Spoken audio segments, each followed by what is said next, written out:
주신 하나님의 말씀 시편 9편 1절에서 20절 말씀입니다.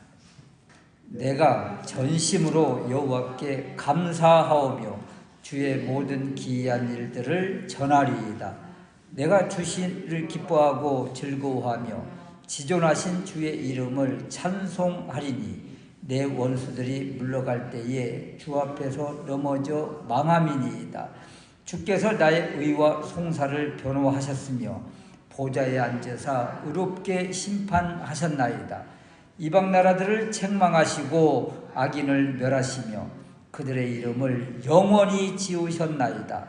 원수가 끊어져 영원히 멸망하였사오니 주께서 무너뜨린 성읍들을 기억할 수 없나이다. 여호와께서 영원히 앉으시며 심판을 위하여 보좌를 준비하셨도다. 공의로 세계를 심판하시며 정직으로 만민에게 판결을 내리시리로다. 여호와는 압제를 당하는 자의 요새시요 환난 때의 요새이시로다. 여호와여 주의 이름을 아는 자는 주를 의지하오리니 이는 주를 찾는 자들을 버리지 아니하심이니이다. 너희는 시온에 계신 여호와를 찬송하며 그의 행사를 백성 중에 선포할지어다. 피 흘림을 신문하시는 이가 그들을 기억하시며 가난한 자의 부르짖음을 잊지 아니하시도다. 여호와여 내게 은혜를 베푸소서. 나를 사망의 문에서 일으키시는 주여 나를 미워하는 자에게서 받는 나의 고통을 보소서. 그리하시면 내가 주의 찬송을 다 전할 것이요 딸 시온의 문에서 주의 구원을 기뻐하리이다. 이방 나라들은 자기가 판 웅덩이에 빠짐이요 자기가 숨진 그물에 자기 발이 걸렸도다. 여호와께서 자기를 알게 하사 심판을 행하셨으며 악인은 자기가 손으로 행한 일에 스스로 얽혔도다. 악인들이 수월로 돌아가며 하나님을 잊어버린 모든 이방 나라들이 그리하리로다. 궁핍한 자가 항상 잊어버림을 당하지 아니하며 가난한 자들이 영원히 실망하지 아니하리로다. 여호와여 일어나사 인생으로 승리를 얻지 못하게 하시며 이방 나라들이 주 앞에서 심판을 받게 하소서. 여호와여 그들을 두렵게 하시며 이방 나라들이 자기는 인생일 뿐인 줄 알게 하소서. 아멘. 성탄절 2부의 날 오늘 우리에게 주신 하나님의 말씀은 감사합니다. 그래서 감사라는 제목으로 말씀을 드리려고 합니다. 주님 오심을 우리가 어떻게 받아들이고 있는가? 믿음으로 받고 있잖아요. 이 믿는다는 것은 단순하게 믿어야 된다고 합니다. 단순하게 그대로 받아들인다. 이것이 믿음인데 생각이 많고 여러 가지 지식으로 그것을 풀려고 하면 결국은 다 흐트러져서 아무것도 돌아오는 것이 없는 그런 모습이 되는 거예요.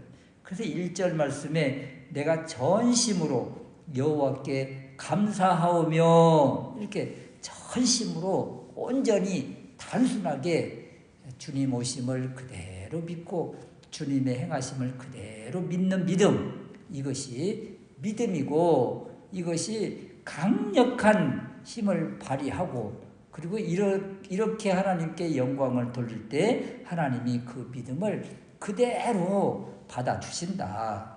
그래서 특별히 성탄을 그대로 또 주님이 오셔서 행하신 일들을 그대로 또 십자가의 죽음을 그대로 부활하신 주님, 승천하신 주님을 그대로 전심으로 받아들이는 것, 이것이 믿음이다. 이 믿음이 있을 때 우리의 고백이 이제 감사로 전환되는 것이지요.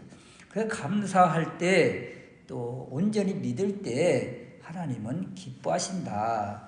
그럼 9편을 통해서 우리는 어떤 것을 이제 배워야 되겠는가? 첫 번째는 힘들고 더 어려운 난관을 만날 때 단순해야 이길 수 있다는 거예요. 어떤 문제를 만날 때 그걸 너무 복잡하게 해석을 하면 결국 그 문제를 풀지 못한다. 9편의 다윗의 모습을 보면 3절 말씀에 내 원수들, 또 6절에도 원수, 9절에도 압제, 12절에는 피 흘림, 13절에는 나를 미워하는 자, 또 17절에는 악인. 이러니까 온통 주변에 원수들, 공격하는 무리들, 대적들, 이런 사람들로 가득 차 있어요. 사실 우리 주님이 오실 때도 그랬어요. 주변에 온통 대적으로 가득 차 있는 거예요. 그래서 오죽하면 주님이 피신하기까지 하셨지 않습니까? 그래서 주변에 이런 난관들이 많을 때 그때 어떻게 해요? 단순한 믿음으로 나아가야 되겠다. 하나님 말씀을 그대로 믿는 믿음, 이것이 아주 단순해야 된다는 거예요. 너무나 복잡하게 생각하면 그냥 아무것도 할 수가 없다. 이 단순한 믿음이란 다른 것이 아닙니다. 하나님 말씀대로 하나님께 그대로 맡기는 거예요. 하나님의 말씀의 핵심은 무엇이냐면 하나님의 뜻은 반드시 이루어지고 악인은 망하고 의인은 보호하신다. 이것이 하나님의 말씀입니다. 다른 것 아니에요. 하나님을 의지하는 자, 하나님께 피하는 자, 그 사람은 하나님이 보호하신다. 아무도 그냥 단순하잖아요. 어떤 문제가 왔다, 대적이 왔다, 누가 나를 공격한다. 그러면 어떻게 해야 돼요? 왜 이렇게 왔는지, 내가 어디로 도망가는지 막 이렇게 복잡하게 생각하지 말고 주님께 그냥 피하는 거예요. 주야 부르고 주님께 피하면 주님이 우산을 쫙 펴주시는 것이죠. 보호의 우산을 펴주신다. 그 주님이 이제 그 대적들, 원수들을 이제 해결하시는 거예요. 3절 말씀에 보면 내 원수들이 물러갈 때에 주 앞에서 넘어져 망한다. 여러분, 우리가 공격하는 것 아니잖아요. 내 원수들이 물러간다. 주님 앞에서 넘어져 망한다. 그래서 우리는 어떻게 해야 돼? 주님께만 피하면 주님이 심판하신다.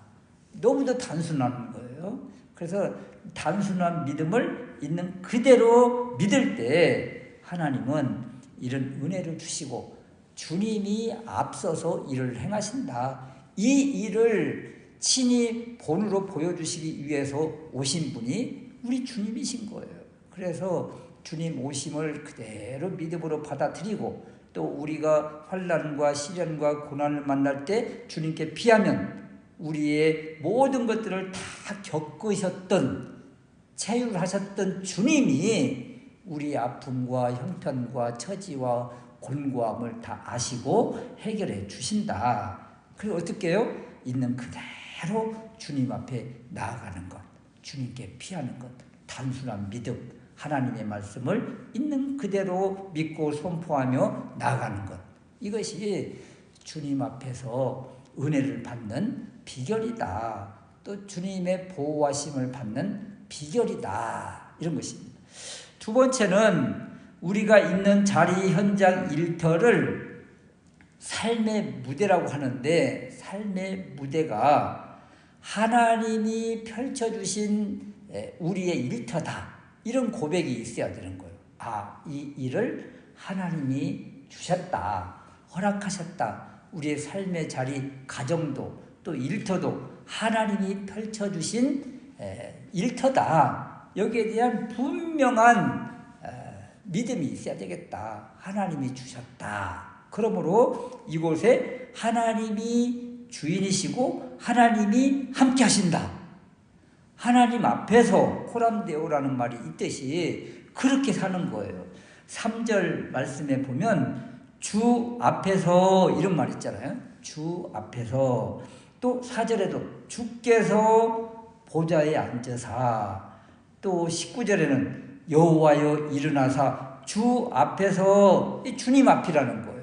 그러니까 우리의 삶의 일터, 삶의 자리, 모든 곳에 주님이 함께 계시고 주님이 우리가 그 앞에 있다. 우리가 주님 앞에 있다. 이러한 분명한 믿음이 필요하다는 거예요. 주님이 베풀어 주신 이 삶의 일터에 주님이 그곳에 계시고 우리가 그곳에서 일을 한다. 이것은요, 홈그라운드라는 거예요. 우리의 삶의 자리가 홈의 이점이라는 거예요.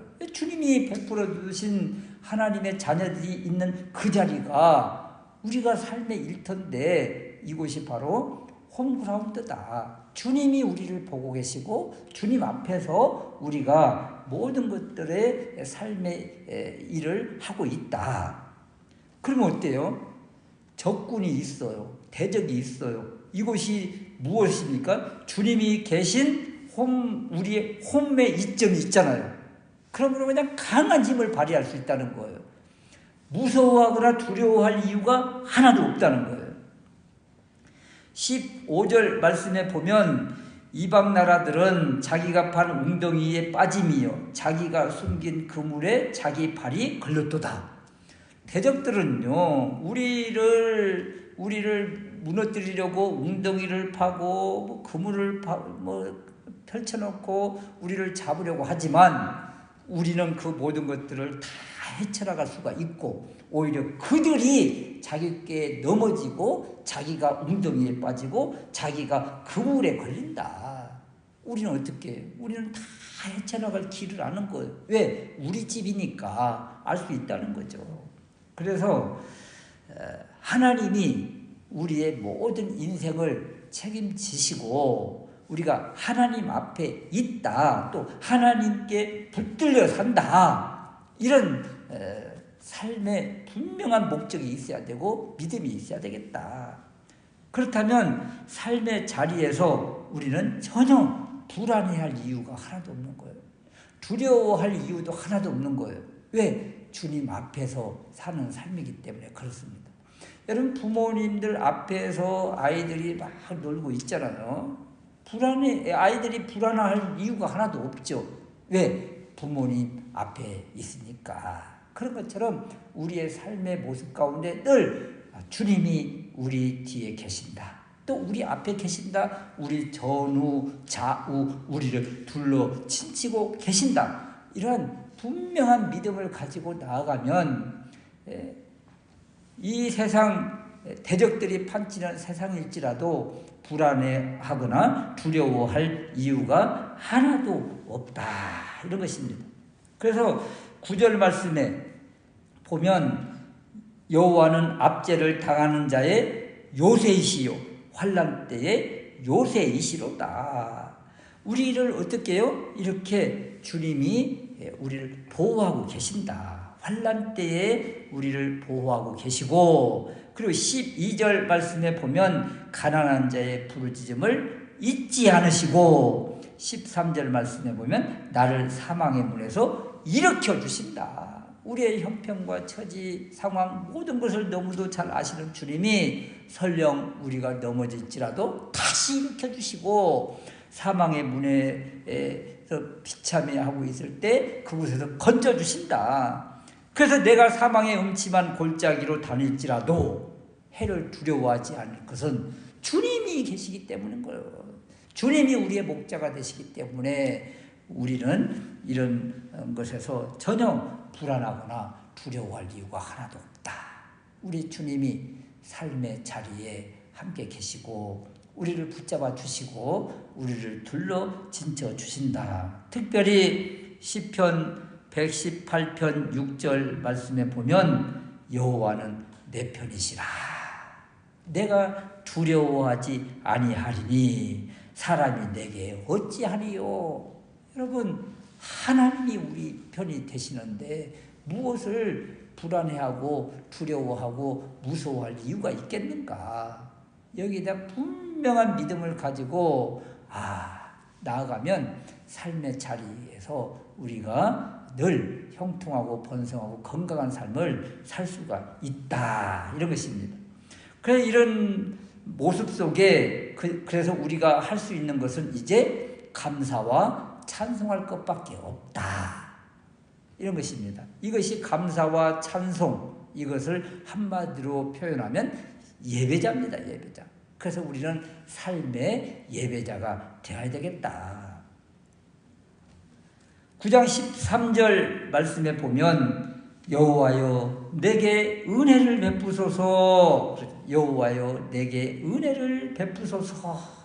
나를 사망의 문에서 일으키시는 주여, 이미 은혜를 주셨고 사망의 문에서 우리를 건져주셨어요. 이것이 주님이 베풀어 주신 은혜예요. 우리를 건져주시기 위해서 이 땅에 오신 분이 우리 주님이십니다. 우리를 건져주시기 위해서, 구원해 주시기 위해서, 살려주시기 위해서, 우리와 함께 하시기 위해서 이 땅에 오셨다. 우리와 같이 되신 거예요. 이것이 얼마나 큰 은혜인지 우리가 시편 8편에서 살펴본 것처럼 우리 주님은 주의 손가락으로 온 우주를 만드시고 말씀으로 온 우주를 만드신 분이세요. 그러면 만드신 분은 그 온 우주보다 크신 분이에요. 그것이 만드신 분의 모습이죠. 이 이미지로 보면 온 우주를 상상할 수도 없는 이 크기인데, 이 크기의 우주를 다 품으실 수 있는 분, 손으로 다 이렇게 받으실 수 있으신 분이 우리 주님이세요. 그러면 우리 주님의 크기가 어느 정도인지 상상할 수 없을 정도의 크신 분이 우리 주님이십니다. 그런데 성육신이라는 것은 이 땅에 오셔서 아기 예수로 오셨다는 이야기는 그렇게 어마어마하게 크신 분이 우리와 같은 존재로 오신 것 아니에요? 아기 예수로. 그러면 이 크기를 우리가 알 수가 있잖아요. 크기. 온 우주의 몇백 곱절의 이 크기를 이 주님이 아기 예수로 오셨다는 이야기는 점 많지도 못하지요. 점. 그렇게 크신 분이 이 땅에 그렇게 오신 거예요. 이유가 뭐예요? 이유가 낮아짐이잖아요. 낮아짐인데 이유가 뭐예요? 우리와 함께 하시기 위해서. 우리와 함께 하시기 위해서 오신 거예요. 그 친히 우리와 함께 하고 있다는 것을 보여주시기 위해서 그렇게 오신 거예요. 그래서 얼마나 이것이 은혜인가, 또 이것이 얼마나 감사인가. 여러분, 세상에서는 어떤 지위에 있다가 자기 지위가 한 단계 더 내려가면, 어떤 징계를 받거나 해서 한 단계 내려가면 그냥 분해서 못 사는 것이 세상의 모습이에요. 계급 하나만 떨어져도 그냥 가슴을 치고 통탄해하는 세상인데, 우리 주님은 그 어마어마한 것을 다 포기하시고 내려놓으시고 그냥 티끌 하나로 이 땅에 오신 것이 바로 아기 예수로 오신 사건입니다. 얼마나 어마어마한 사랑이고 은혜입니까, 이것이. 그래서 주님의 이 성육신을 이렇게라도 우리가 이미지상으로 생각만 해도 큰 사랑이고 큰 은혜구나. 그래서 우리는 어떻게 해야 돼요? 1절 말씀에 전심으로 여호와께 감사할 수밖에 없다. 전심으로 여호와께 감사하는 삶을 살고, 또 2절 말씀에 보면 내가 주를 기뻐하고 즐거워하며 지존하신 주의 이름을 찬송하리니, 이렇게 찬양 올릴 수밖에 없다. 이 감사와 찬송이 또 얼마나 큰 능력인 줄 우리가 알잖아요. 바울과 실라가 빌립보 감옥에 갇혔을 때 캄캄한 밤중에 노래하고 찬양했잖아요. 감사했잖아요. 그랬더니 그 옥문이 열리고 그곳에서 나오고 자신을 괴롭히던 자들이 이제는 돌아오는 그런 은혜가 있었잖아요. 이 감사와 찬송의 능력이 바로 이런 것이다. 그런데 이 감사와 찬송을 누가 하던가? 아기 예수 탄생하실 그때에 누가 주님께 영광을 돌리고 감사하며 찬양하던가? 동방박사가 와서 찬양했고, 목자들이 와서 찬양했고, 연약한 자들이 찬송하고, 권세자들과 권력자들과 종교 지도자들은 외면해버리고, 그런 이런 모습을 바라보면 연약한 자들이 결국 주님을 찬양하고 주님과 함께하는 그런 은혜를 받더라. 주님 오심을 우리는 어떤 모습으로 바라보고 어떤 믿음으로 감사하고 있는가. 주님 오신 이날 우리가 믿음으로 받고, 어떤 믿음이요? 단순한 믿음으로 그대로 받고, 그리고 전심으로 감사하고 기뻐하며 찬양하는 그런 삶이 될 때에 주님 오신 그 놀라운 능력의 역사, 은혜의 역사가 우리와 함께 된다. 주님이 오신 목적 중에 하나가 우리의 구원과, 그리고 또 하나는 우리와 함께 하심, 그리고 우리를 아버지의 품 안으로 인도하십니다.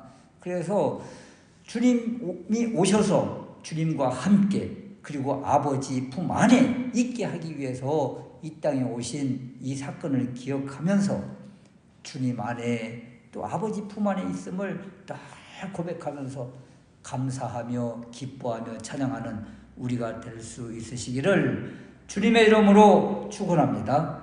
아멘.